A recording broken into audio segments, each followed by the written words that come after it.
Okay, so have you ever like wondered, you know, why some people just, seem to go from like one relationship to another like it's nothing? Mm, And then other people just like, searching for that one true love. right. Yeah. And it's like, what's the deal? Right? Yeah. So today we're going to do a deep dive into like Venus signs and how they can explain, um, different people's approaches to love. Okay, cool. We've got some really interesting source material for this deep dive. Awesome. And I gotta say, even for someone like me who's not like super into astrology, some of this stuff is kind of Yeah. freaky accurate, Right. like really interesting. It is interesting. And I think what's fascinating about Venus signs is that they go beyond just your basic sun sign.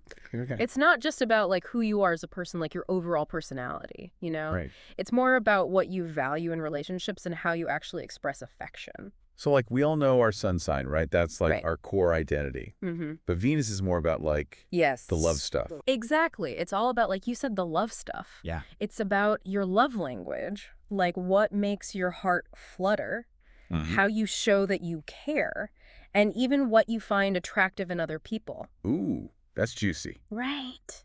Okay, so it's like a cheat sheet for love. Exactly. It can be like having a cheat sheet to your own romantic tendencies and patterns. I like that. A cheat sheet Yeah. for love.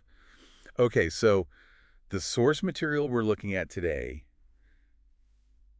basically breaks things down into two main categories. And I'm going to warn you, the labels are a little dramatic, Okay. but stick with me here, okay? All right. I'm intrigued.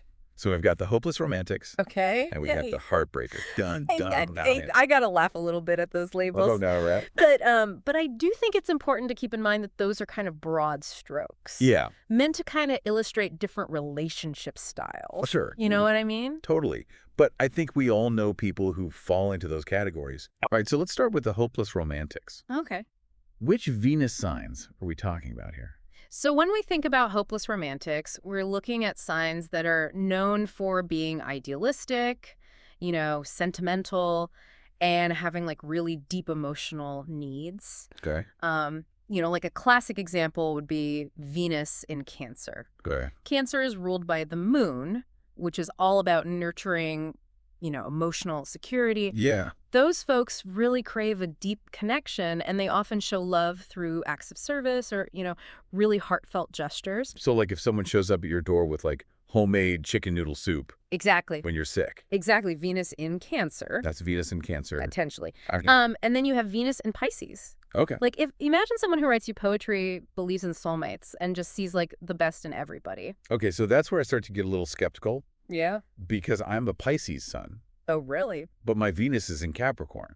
Interesting. So does that mean I'm like immune to being a hopeless romantic? I wouldn't say immune, but maybe you just express it differently. Okay. With Venus in Capricorn, you might show love through acts of commitment, reliability, Right. building a secure foundation for the relationship. That actually makes a lot of sense. Yeah. Okay, that makes more sense. Yeah. All right, so let's talk about these so-called heartbreakers. Okay. What's going on there? So again, we got to be careful with labels, right? Of course. But these Venus signs often get a bad rap because they tend to be more independent, Okay. maybe a little less expressive with their emotions, All right. or they might prioritize freedom and intellectual connection over, emotional vulnerability. So like, are we talking about like Venus in Gemini here? Yeah. The social butterfly? Exactly, like flitting around, juggling multiple interests. Yeah. Always up for like a stimulating conversation, Mm-hmm. and they might show affection through like playful banter, shared experiences, that kind of Okay. thing. And then you've got Venus in Aquarius, known for being a little bit detached, valuing their personal space. Right. They might show love through acts of friendship, supporting your individuality, and maybe surprising you with like unconventional dates or gestures. It's so funny. You're like describing my best friend right now. Really? She's a Venus in Aquarius, and she always insists on separate blankets when we watch movies together. Oh, wow. And at first I was like, what is wrong with you? Yeah. But now I'm like, oh, Now it makes sense. she just needs her space. Exactly. It's all about understanding those little nuances, right? It is. And I think this is where things get really interesting because when you have a hopeless romantic Venus sign meet a heartbreaker, Venus sign, sparks can fly. Oh, yeah. But there can also be a lot of misunderstandings. Oh, for You sure. know what I mean? Yeah, totally. Like, imagine a Venus in Cancer who wants to cuddle all the time. Right. And their partner has Venus in Aquarius and just needs, like, alone time in their workshop. Totally. You know? That would be tough. It can be a clash of styles. Yeah, big time. Okay, so this is all super interesting. But what does it actually mean for our listeners? Well, first of all, go find out your Venus sign. Yeah, go figure it out. There are tons of free birth chart calculators online. Super easy to find. Super easy, yeah. Okay. And just remember that this is really just the tip of the iceberg. Right.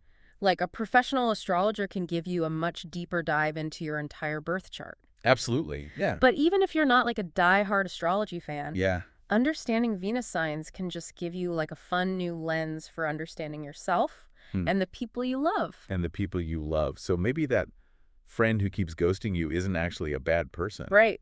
They just have Venus and Gemini. Exactly. They can't help it. It's in the stars. Okay, so really recognizing these different approaches to love can be like a game changer in your relationships. For sure. So the next time you're feeling confused or frustrated in your love life, think about it. Could it be a Venus sign mismatch?